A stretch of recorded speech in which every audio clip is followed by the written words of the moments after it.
Oh, this is Dr. Raul Vasquez. I'm going over Skype for Business in terms of an application.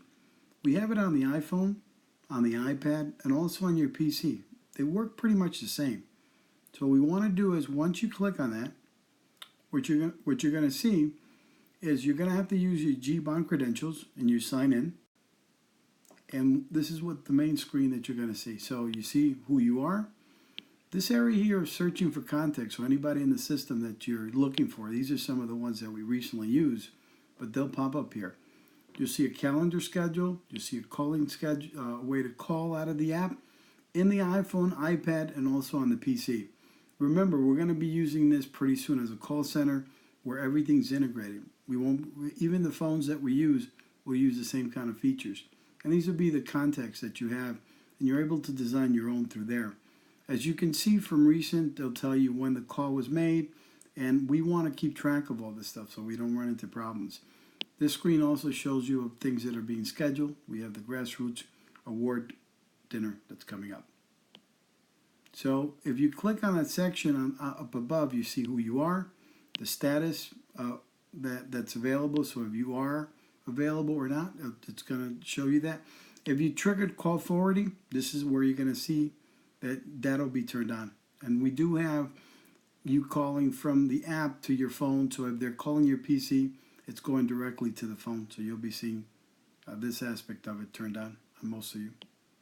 Now, we go back and we're clicking around and seeing that once we touch the contacts, one of the areas that are going to be noticed is you'll have the listing. I put it by departments, but you guys can create whichever you want. And as a result of that, once you click on, for example, the billing area, you'll actually see the person. You'll see if they're available. And so I clicked on Heather. This is what comes up. You can actually message them on the bottom or decide to video. And remember, iPhone, iPad, and also the PC, or make a call. So I decided to make a call. As a result of that, one of the things that you'll see in addition to that is you'll have different capabilities. You'll be able to dial the number, add other people to the regimen. There's more functions, and I'll show you what those are like. Put it on speaker, or actually go from a voice to a video. Now, I'll show you some of the features up here in addition to some of the features with regards to that. Now, once you're on a call, you could also transfer the call, put it on hold. So it's giving you other features, and that's by hitting the More button that you're getting these features. Now we're back in the main frame, and now we're going to go from here. Look at the list of contacts.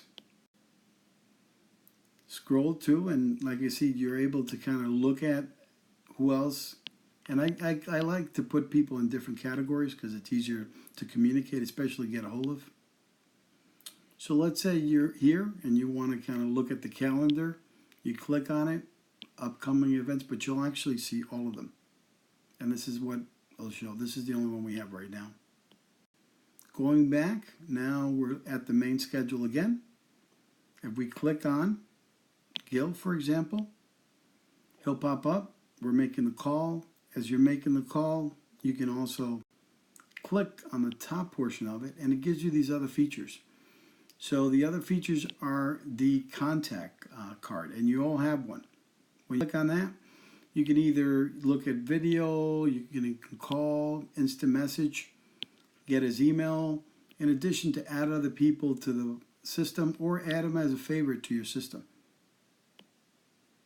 And then that's it. You're making the call. It's going out. You'll know if the call was started, it was ended, so you're keeping track of all this information. Or if you also want to send a text while you're talking to the individual. Okay, the other side is, again, if you click on top, you're able to send an email. Once you tap on that, you'll go directly to the email.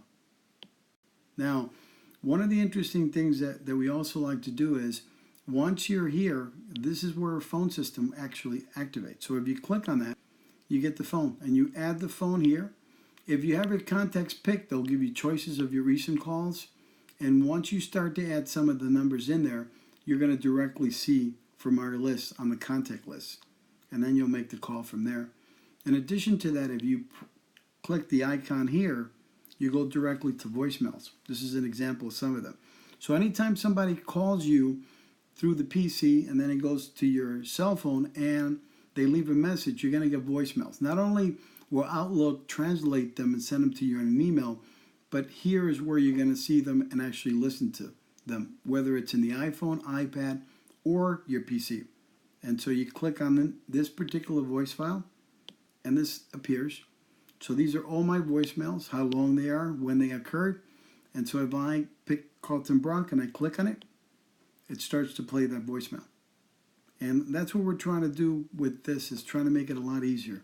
A lot of tools to play with, not very complicated. If you run into issues, please talk to your mentors, talk to your care managers. Quality assurance is very good at this stuff too, so it's a nice tool for all of us to begin using at all levels, whether it's transportation, outreach. This is how we're going to communicate. And in the next coming weeks, we're going to have a call system attached. It's going to take this to the next level. But you should begin to understand and utilize this. First of all, it's HIPAA encrypted. So the things that we do here are HIPAA controlled. And that's what we're trying to avoid and also manage within GBUAHN for the sake of compliance. Thank you very much.